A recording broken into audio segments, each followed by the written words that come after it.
Hai Sobat Pintar, balik lagi bersama saya Chris di Duit Pintar.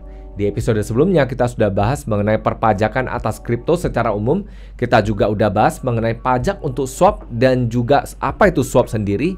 Di episode kali ini kita akan membahas apa saja biaya yang dikenakan ketika kita melakukan penarikan aset kripto kita dari bursa aset kripto yang ada di Indonesia. Ikuti episode ini hingga habis ya.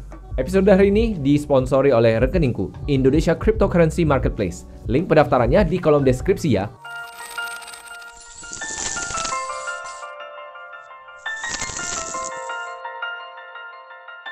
Seperti biasa nih, sebelum memulai, BPJS-nya dulu dong. Bayar pakai jempol, share, dan subscribe saja. Episode dari Duit Pintar akan selalu saya hadirkan di setiap Senin dan Kamisnya. Jadi Sobat Pintar bisa dapatkan episode yang lebih banyak dari Duit Pintar. Langsung kita masuk ke bagian withdrawal ataupun penarikan. Penarikan singkatnya adalah menarik dana kita ataupun mengeluarkan dana kita dari bursa aset kripto. Di sini saya buat konteks yang lebih jelasnya, jadi kita nggak akan ada debat kusir nantinya di komen. Tentunya tarik uang dari bursa aset kripto dibagi menjadi dua bagian. Yang bagian pertama tentunya adalah tarik dalam bentuk fiat ataupun dalam bentuk rupiah. Yang kedua adalah tarik dalam bentuk aset kripto. Aset kripto ini ya tentunya termasuk stable coin. BIDR, BUSD, USDT, USDC, DAI, dan sebagainya. Saya akan jelaskan satu persatu dan tentunya saya akan jelaskan dari sisi perpajakannya juga. Jadi Sobat Pintar bisa lebih jelas nih mengenai perpajakan untuk keduanya. Untuk penarikan fiat sendiri tentunya kan ada transaksi jual. Maka dikenakan pajak ketika kita hanya menjual yaitu PPh 22 final sebanyak 0,1% dari nilai transaksi. Setelah itu kita tarik dalam bentuk fiat yang nggak kena biaya lagi. Tergantung dari exchange-nya sendiri juga. Ada yang kena 6.500, ada yang kena 1% dan sebagainya. Kemudian kalau misalnya nih kita tarik dalam bentuk kripto, ini gimana? Tarik dalam bentuk kripto ini bisa kita transfer ke exchange lain ataupun ini termasuk juga kita transfer ke wallet pribadi. Maka dikenakan PPN sebanyak 0,11% dari nilai transaksi. Jadi kalau misalnya nih kita mau tarik dalam bentuk fiat, katakan saat ini saya punya Bitcoin senilai 1 miliar. Maka untuk penarikan 1 miliar, kalau misalnya dalam bentuk fiat, berarti saya konversi menjadi fiat, dikenakan pajak 0,1%, yaitu jadi 1 juta. Setelah itu ya kena biaya tarik kalau ada. Sedangkan kalau misalnya kita tarik ke exchange lain ataupun kita transfer ke wallet pribadi, maka dikenakan biaya 0,11% dari yang nilainya tadi, yaitu 1,1 juta.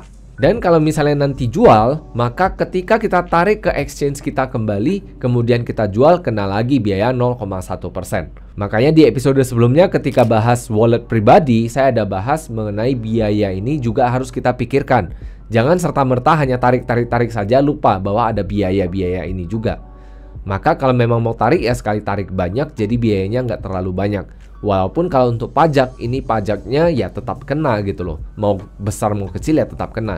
Tapi di sisi lain kan ada biaya transfer dari exchange. Nah untuk miner gimana? Untuk miner pada dasarnya ketika kita dapat hasil miningnya, maka kan kita dikenakan PPN sebanyak 1,1% untuk mining. Kemudian kalau misalnya hasil miningnya diletakkan di dalam exchange, maka tentunya kita nggak kena biaya lagi, biaya penarikan. Cuman kena pajak ketika kita jual, yaitu 0,1% PPh 22 final. Tapi kalau misalnya nih, kita dari exchange kita mau pindahkan ke kantong yang lain, ya kena juga 0,11% PPN. Jadi tentunya kita harus pikirkan strateginya baik-baik kalau memang kita mining. Alangkah lebih baik kalau menurut saya kita masukkan ke exchange langsung. Ya tentunya ini akan hemat biaya lebih banyak. Hemat biaya transfer ataupun biaya gas fee. Kemudian kita hemat dalam bentuk pajak. Namun tentunya ada perbedaan antara miner dan juga investor ataupun trader. Untuk miner sendiri tentunya administrasinya semuanya dilakukan sendiri. Kalau untuk trader ataupun investor semuanya dilakukan oleh exchange. Kita cuman butuh untuk ambil bukti potongnya untuk dilaporkan ke SPT tahunan kita.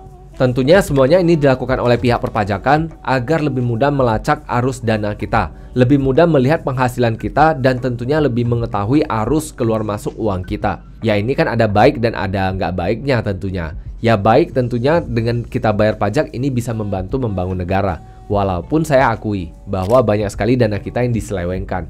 Sakit hati sih sebenarnya sebagai pembayar pajak, tapi ya mau gimana?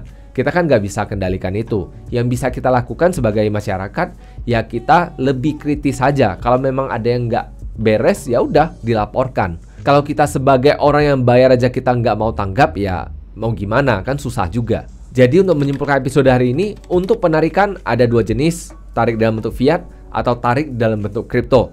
Kalau tarik dalam bentuk fiat cuma kena PPh 22 final, selesai. Ya ini pada dasarnya adalah transaksi jual. Kalau kita tarik dalam bentuk kripto, ini dikenakan 0,11%. Namun perlu diingat kembali kalau kita misalnya menarik kripto kita dari exchange luar, jadi dari exchange luar kita kirim ke exchange lokal, dikenakan 0,2% final. Di episode sebelumnya saya juga sudah menekankan bahwa ada kelemahan kalau kita tarik dari exchange yang luar, yang mana tentunya keamanannya agak dipertanyakan.